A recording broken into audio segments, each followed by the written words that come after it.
rapport du règlement intérieur du Congrès par le premier vice-président de l'Assemblée nationale, Oudenga David, témoin de la conclusion des travaux du comité mixte paritaire chargé d'élaborer le projet de règlement intérieur du Congrès, organe réunissant les deux chambres du Parlement.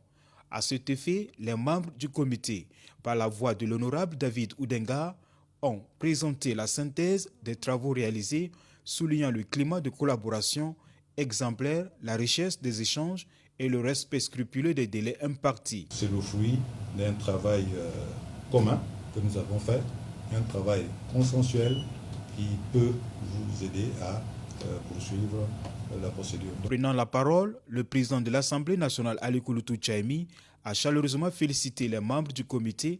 Puisque nous, aujourd'hui, notre constitution consacre déjà un parlement bicaméral. Ce parlement bicaméral reconnaît déjà, notre constitution reconnaît un parlement bicaméral.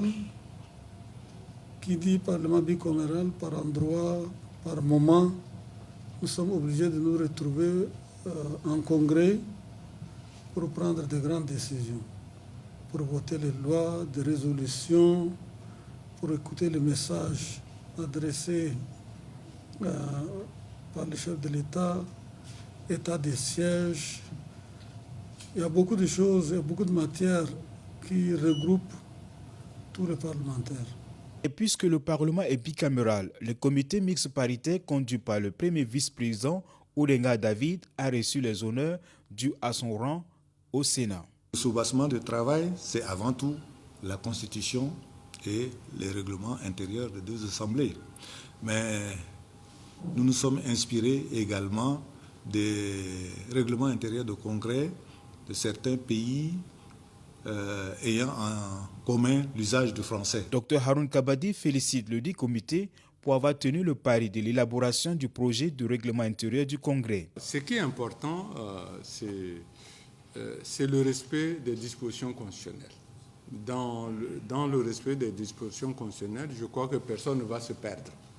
Maintenant, si on ne respecte pas les dispositions constitutionnelles, tout le monde va se perdre parce que chacun ira dans un sens ou dans l'autre, comme vous pouvez l'imaginer. Le rapport fourni par le comité mixte paritaire permettra de définir les règles de fonctionnement du Congrès, organe central d'articulation entre le Sénat et l'Assemblée nationale. La prochaine étape consistera à soumettre le projet de règlement aux instances compétentes des deux chambres pour examen et adoption.